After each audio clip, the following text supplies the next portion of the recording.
Hi,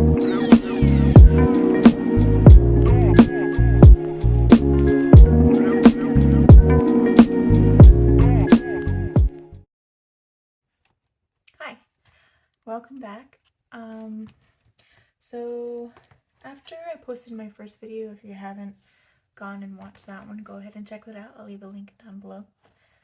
I talked a little bit about my journey with Etsy and how that ended, but I wanted to go a bit more detail of what I used to sell on Etsy, what really turned me on to Etsy,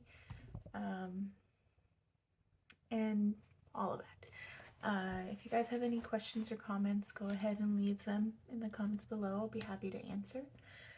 So let's get into it. So I started my Etsy journey back in 2022. I really didn't know what I was doing. I looked into a few channels on how to make income, side income, low maintenance. That's what turned me on to Canva, and ultimately I started selling digital items on Etsy. Etsy, I think, is a very great platform. I mean, it's not without its faults, but for anyone who wants to get started in small business or anything like that, I think it's a great option. So I started off on Etsy. Like I said, I didn't know what I was doing. So I did start fiddling around with Canva, and Canva makes it very, very easy. You really don't need to be tech savvy at all to work on Canva. So that's how I started making invitations. Some examples of what I used to make. A lot of monster truck invitations is how it started out, because my son really, really loves monster trucks, and Monster Jam, monster trucks. Can't say Monster Jam. I don't want this to get taken down. Monster trucks. Invitations, and I designed the logo on Canva, and these images, everything Canva is available on Canva now. They are Canva Pro though, so you would need a Canva Pro subscription if you want to download or anything, but there is free options. It's just a bit more limited. So I did start doing that. Those became successful very, very quickly. Like I said, if you haven't seen my other video, I'll touch on it a little bit here. Within the first year, I made $6,000 on Etsy selling digital formatted invitations and party theme stuff. I also sold thank you cards. After the first year, I started getting more into physical items. Like, I'll show you. I started making party hats, like in the same realm design, which people seem to really like. Party hats, honestly, if you're going to make these handmade and you're not going to outsource them, make sure your prices reflect how much time you put into these, because I was going by Etsy algorithm, honestly, and trying to get the best price so people would buy my stuff, which is only just a slippery slope, really, because everybody's gonna end up faulting from that, and it doesn't really make it worthwhile.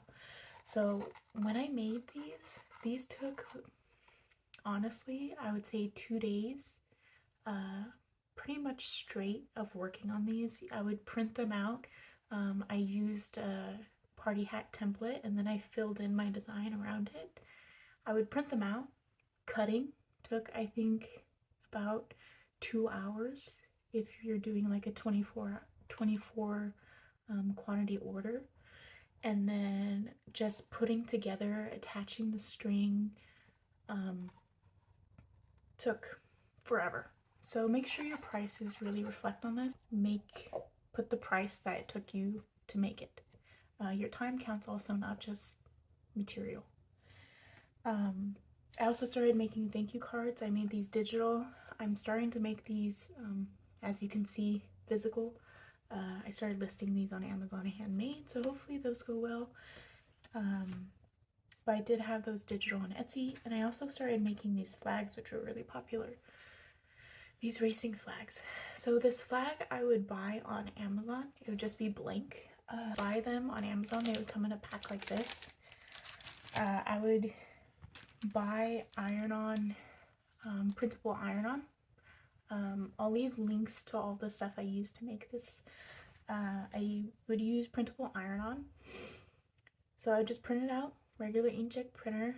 I would cut. It's triangle, so very, very easy to cut. But I did invest in a heavy-duty cutter, you know, like the ones you used to get in school, that little, like a guillotine cutter. I think that's what it's called. So these were very easy to cut out. Again, make it customizable pictures of my son. Customizable pictures I would put in. All of this designing I would do on Canva, of course. And I would use my Cricut Easy Press. I have this one right here. I would use my Cricut Easy Press. I would set it to about 300. That's more than enough to iron these on, and you really don't want those to be sitting for too long and be for about 10 seconds. I can do, since I have extra, I can do a full-on tutorial if you guys want it. So those are the items that I was selling. So again, those were doing very, very well. But that's when stuff does very, very well and you're kind of basing it off designs that are already out there. Like this logo, for instance. I did design it. I didn't copy, I didn't paste it. I did design it on Canva, but I did base it off an actual logo, the Monster Truck Jam logo. So that got me in trouble. That logo honestly didn't get me in trouble. It was the monster trucks that I was having issues with. So what ultimately shut down my shop was these little trucks. These little trucks right here. So they aren't, I don't know if you guys know Monster Jam or Monster Trucks or anything. They aren't exactly like them. They are different. They are renditions. I did actually buy the licensing to these through Vector from which is a third party who sells artists' work. So when I was initially starting, I was actually using the real monster trucks, which is a no-no, don't do that. That's a whole copyright thing. So I did get striked a couple times for that on Etsy, which they will take down your listing. I got very, very lucky, honestly. I think I pushed my luck a little too much. Because when they take down a listing, they note it on your account. They can honestly shut down your entire Etsy shop just on one listing being taken down. For me, I had quite a few, honestly, because I had multiple listings and all of them would be taken down at the same time. So it was a lot of strikes. So I did learn from that, and luckily Etsy at the beginning didn't take anything down on my shop or anything like that. It wasn't shut down. The first year I definitely learned, so I started looking into the trademarks. I would go on, just type in trademark, website will pop up. I think it's trademark.gov or something like that. I'll leave a link down below. Or you can check what is trademarked and what's not. So I started looking up monster trucks, Monster Jam, what I could use, what wouldn't be considered copyright and what is protected by copyright. I became well versed in copyright. So that's when I started using these trucks instead of the real monster trucks, because don't do that. I started using these trucks and I thought I was safe because copyright doesn't protect, what's the word for it? It doesn't protect every version of a truck, even though they look similar. They aren't the truck. They're cartoonized. There's distinct different features in them. So they can't really do anything about that because it becomes your own artwork at that point. So I thought I was safe because copyright, I was covered, trademark, they can't really come after me for that. But that doesn't really matter with Etsy. If someone files a complaint, they instantly take down that listing. So in 2024, this year,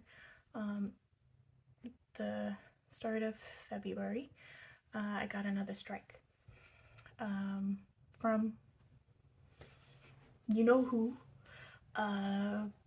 So they took down my listing. I did fight back on that one because they took down a couple more of my listings. And I was like, oh, they're gonna take down my shop, right?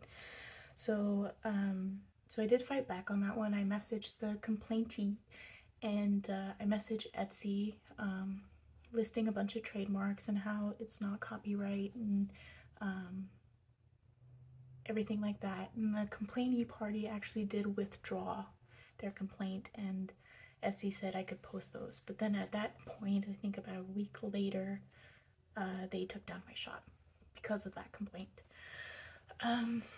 So I did reach out to them again about it, but I think just because of my history of how many strikes I already had, even though the last strike I didn't do anything wrong and it was actually withdrawn, didn't matter. So they took down my shop, unfortunately, which really sucked. That really hurt. So so that's when I started looking into other channels. So all in all, with Etsy, the first year I made about 6,000. The second year, 18, and then going into 2024, from January and February, it was actually 6,000 total. So I was making about 3,000 a month with Etsy, with my digital items, and with the physical items I started pushing out also. So yeah, that's what happened with Etsy. That's how I got shut down by selling this. So if you guys have any other questions for me, or a bit more how to start up Etsy, just let me know.